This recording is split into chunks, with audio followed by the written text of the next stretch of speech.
Hi everyone, this is Agent BW here, and I'm going to be reading to you the first fanfic of the story on this channel. So if you do hope you like it, make sure to drop a like and subscribe. Alright, without further ado, let's begin. A Change in Fashion. Written by Kevin ITK. Chapter 1. Small Town Troubles. The ponies of Equestria have built cities and towns of all shapes and sizes across the magical land, yet very few could match what lay out on the eastern coast. What started us on ports to the Glyphic Empire and other realms such as Baltimore, Philadelphia, and Manhattan grew over time in the sprawling metropolises they were today. They dominated the region as hubs of trade and culture, and ponies from all over congregated to the huge cities. Not everybody was suited for the kind of life. There were some who wished to avoid the hustle and bustle of the big city, and they ended up settling in one of the familiar towns in the region instead. One of those small towns was named Albleton, nestled between Philadelphia and Manhattan. Albleton did not get too many visitors, even though most visitors did not stay for long. Not when it just comes, which is just a short trip to the big cities. Other than the main road through towns where travelers sometimes passed through, there was not much activity. Nonetheless, the court town was home to a small population of ponies and was a great place for those who wanted a quiet environment and not a lot of attention. Born and raised in Ableton, Oaktree was an earth pony living in a small town. He was a healthy stallion and happy married. But other than his wife and a few friends around town, he was not really well known. He was just an average pony who nothing really noteworthy about him. His job as a lumber mill was nothing fantastic, and made up the bulk of routine. Every day pretty much consisted of getting up early, going to work, and then heading home to spend the rest of the day with his loving wife. It was a simple life, but he was content. Of course, the only constant in life of his change, so every now and then it does something to break up the routine. And today was such intense with Oak Tree arrived at his home early. Shut I'm home, Oak Tree called out to his wife as he entered through the front door. I'm in home, Oak. A male's voice responded from the upstairs.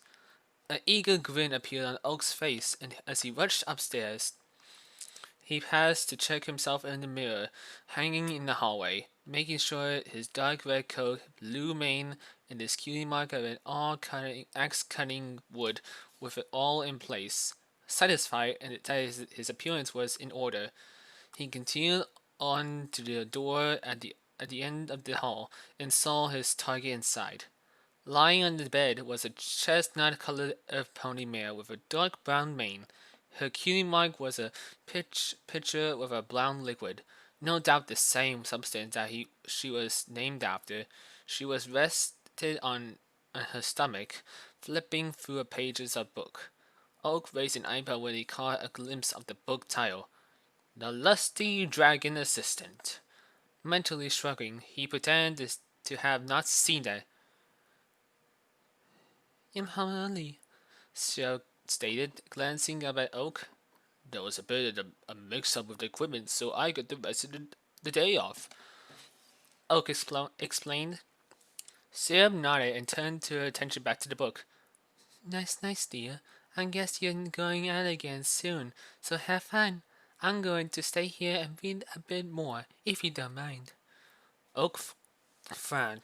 He did not rush back to the house just to have Sia dismiss him so quickly. He wanted, no, needed her love. Fortunately, he knew exactly what to do. Without saying a word, he crawled onto the bed. Oak, what are you? Oh, oh my.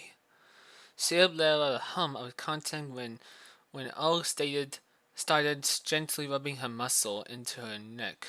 He, this is a surprise. Did something happen today? Nope. Just I thought This would be better than leaving you alone to read some old book. And I must say, you're quite a convincing case. She giggled and leaned into the nuzzle. This is nice. We haven't done for this for quite some time.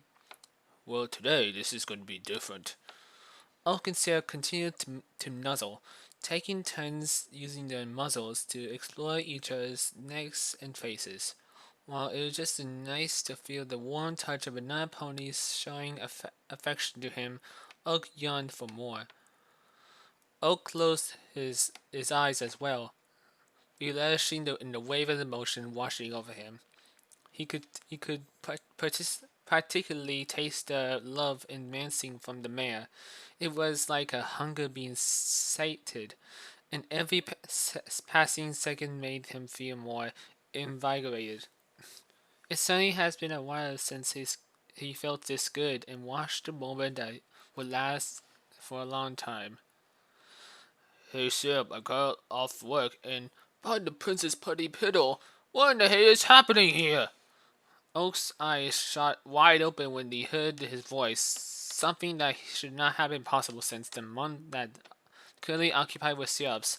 Both he and Syrup released their lip lock and turned to see an exact duplicate of Oak Tree standing in the doorway. He was staring at them with a jaw drop that showcased the elasticity of the pony anatomy, a baffling feature that confounded scientists for centuries. Oak, but you, but you're. Syrup looked back and forth between the oak holding her and the oak still gawking at them. Syrup let out a loud shriek and pushed Oak number one and himself off the sides of the edge of the bed. What are you? There are you two? Syrup shouted, pushing the bed between her and Oak clones. He's a fake! The two oaks cried out, the pointing of it accusingly hoof at each other. They glared at each other. What? You're the fake! Both oaks butted their foreheads together, letting out a snort of hot air. They engaged in an intense cheering contest at each other, staged to provide a compelling argument on how they were the real deal. I'm the real oak. No, I am. No, me. No, me. No, me. No. Quiet.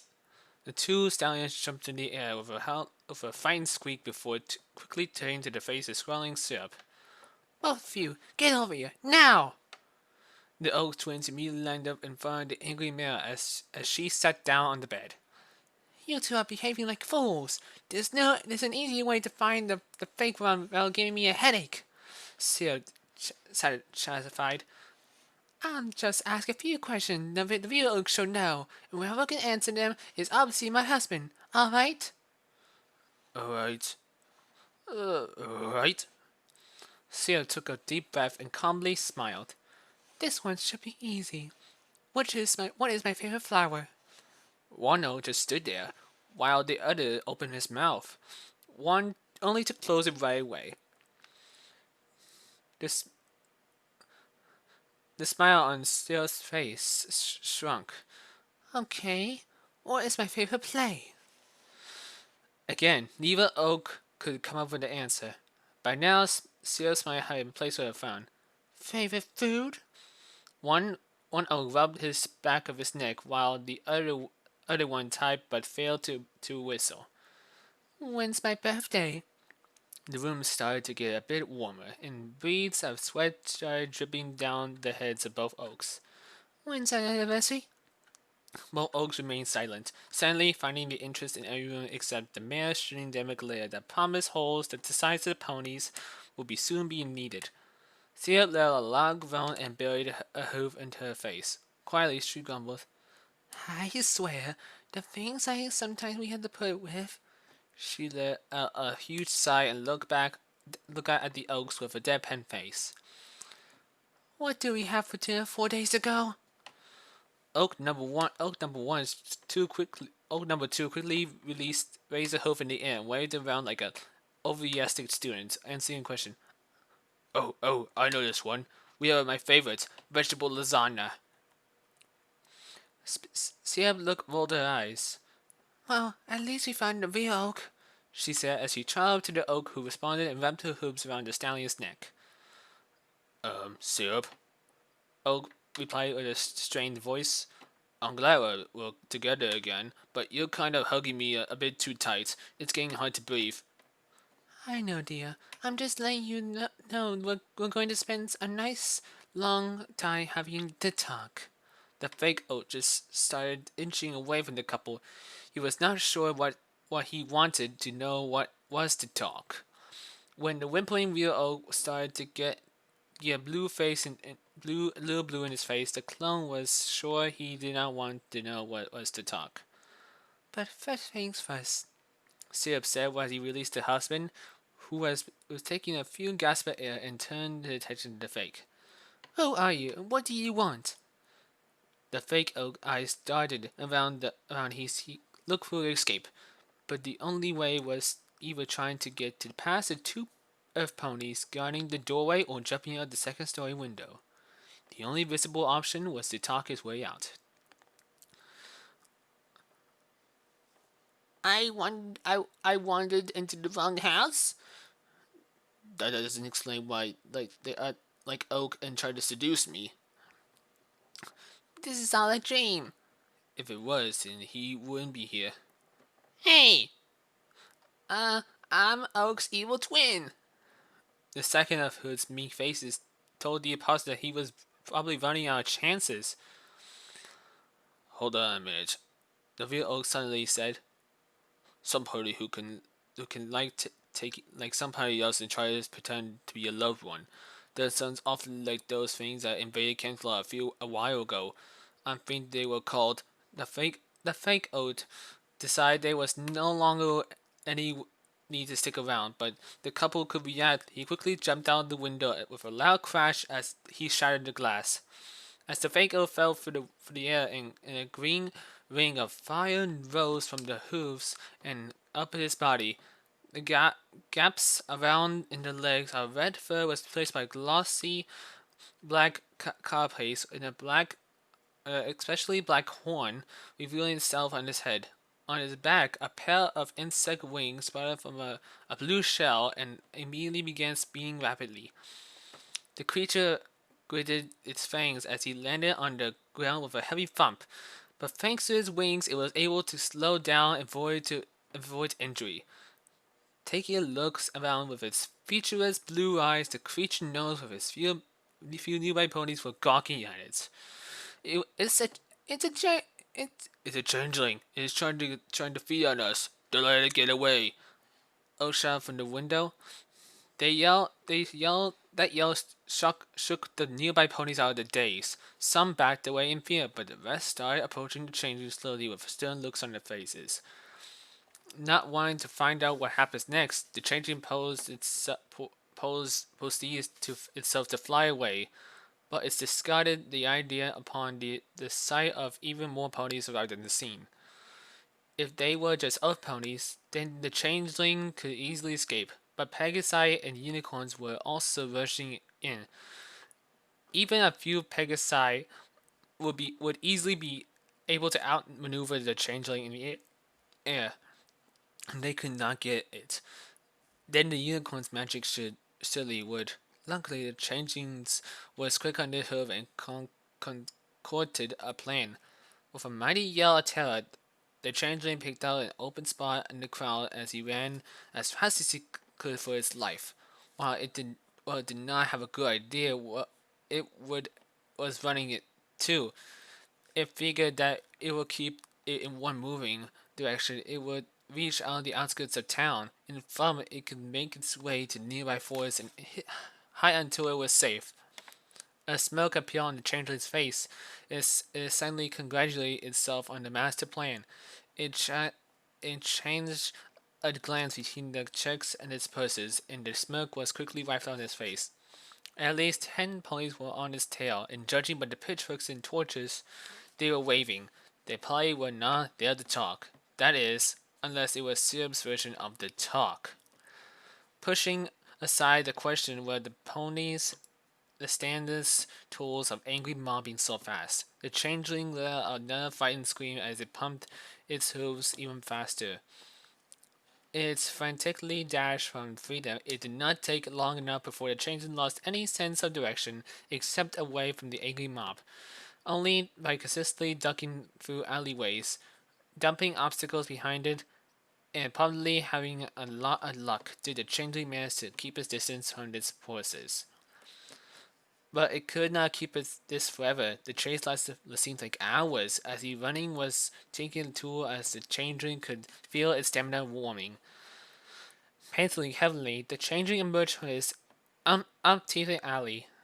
It glanced to the sides and gasped what it saw.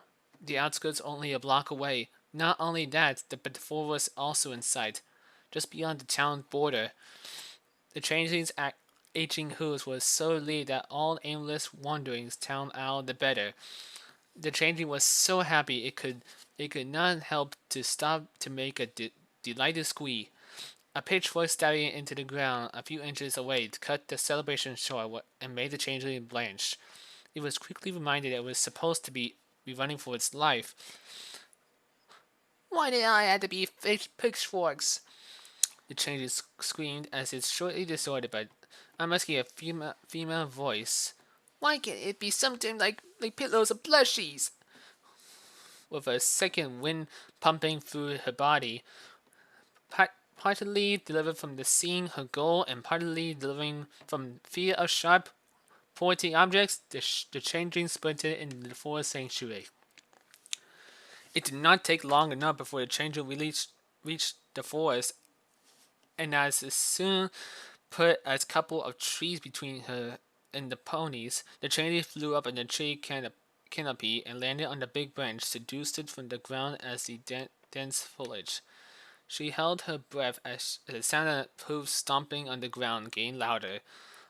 Other than a small peephole in the leaves, she could use it to monitor down below. The changeling was hidden from view.